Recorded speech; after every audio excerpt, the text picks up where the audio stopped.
अस्सलामुअलैकुम प्यारे बच्चों, 7 स्टैंडर्ड से मैथ्स में ब्रिज कोर्स के आज के चौथे दिन में हम देखने जा रहे हैं अददों का इल्म।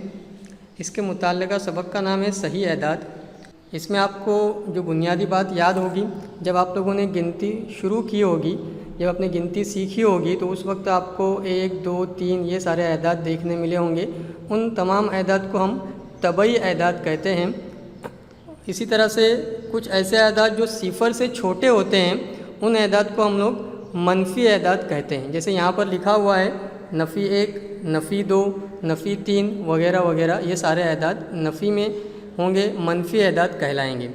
आपको ये बात भी ज़हन नशीन रखना है कि सिफ़र ना तो मुस्बत अदद है ना तो मनफी अदद है। आप कभी देखोगे तो कहीं कहीं पर गहराई के ताल्लुक़ से जब ज़िक्र होता है तो आपको जैसे यहाँ पर देखने मिलेगा, लेफ़्ट साइड के हिस्से में नफ़ी 2 लिखा हुआ है, नफ़ी 4 लिखा हुआ है, नफ़ी 6 लिखा हुआ है, नफ़ी 8 लिखा हुआ है वगैरह वगैरह। तो सारी जो गहराई की चीज़ें बताते वक्त वो मनफी में बताई जाती है। इसी तरह से कोई चीज़ जब ऊंचाई के ऊपर रखी हुई होती है तो वो बताते वक्त जमा में नंबर इस्तेमाल किए जाते हैं, जमा में एदाद इस्तेमाल किए जाते हैं। यही मामला तपिश पैमा का भी होता है।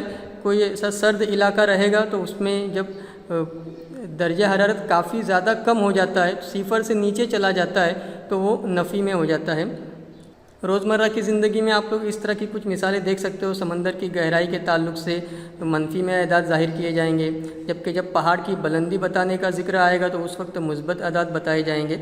यहाँ पर आपको जो तस्वीर बताई गई है, इसमें आपको बिल्कुल क्लियर करके उन्होंने बताया है कि दाएं जानिब जो एदाद हैं, सीधे हाथ की तरफ राइट साइड में जो एदाद हैं वो मुस्बत एदाद हैं, और बाएं जानिब जो एदाद हैं, लेफ़्ट हैंड साइड में जो एदाद हैं वो मनफी एदाद हैं। और दरमियान में आप देखेंगे तो उन्होंने सिफ़र को सेपरेट रखा है, वो ना तो मुस्बत है ना तो मनफी है। इस बात को आपको ज़हन नशीन रखना है।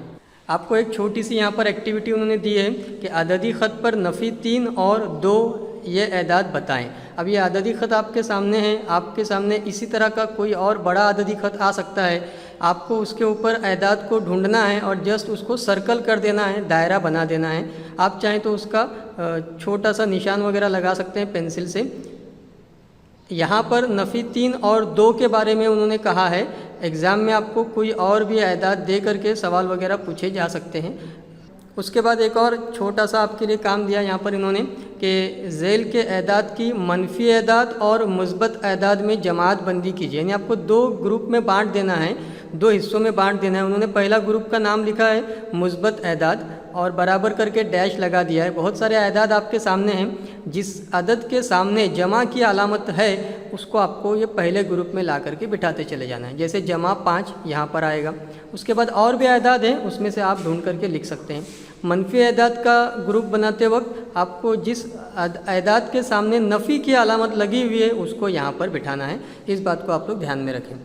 अब यहाँ पर है कि ज़ेल की मिसालों में एदाद को अलामतों का इस्तेमाल करके लिखिए। अब जहाँ कहीं पर भी ऊंचाई का जिक्र आएगा या बुलंदी का जिक्र आएगा या आपको ऐसा लगेगा कि सतह ज़मीन या सतह समंदर से ऊपर की बात चल रही है, तो आपको जमा का ख्याल रखना है, मुस्बत नंबर लिखना है। और अगर कहीं पर आपको गहराई का जिक्र है या फिर आपको कहीं पर ज़मीन के अंदर का कोई जिक्र हो रहा है तो फिर आपको वहाँ पर मनफी अदद या नफ़ी की साइन का इस्तेमाल करना है। जैसे यहाँ पर देखेंगे पहाड़ की ऊंचाई, लफ्ज़ ऊंचाई आया हुआ है तो मुस्बत साइन आएगी। ज़मीन से 125 मीटर के फासले पर उड़ने वाला परिंदा, तो ज़मीन से ऊपर वो परिंदा उड़ेगा। फिर इसके बाद ज़मीन दोज़, यहाँ पर ज़मीन दोज़ यानी ज़मीन के अंदर की बात चल रही है तो यहाँ पर मनफी आएगा। 35 मीटर ऊंचे, ऊंचा लफ्ज़ आया, यहाँ पर वाज़े हो रहा है कि ये फासला ऊपर की तरफ है।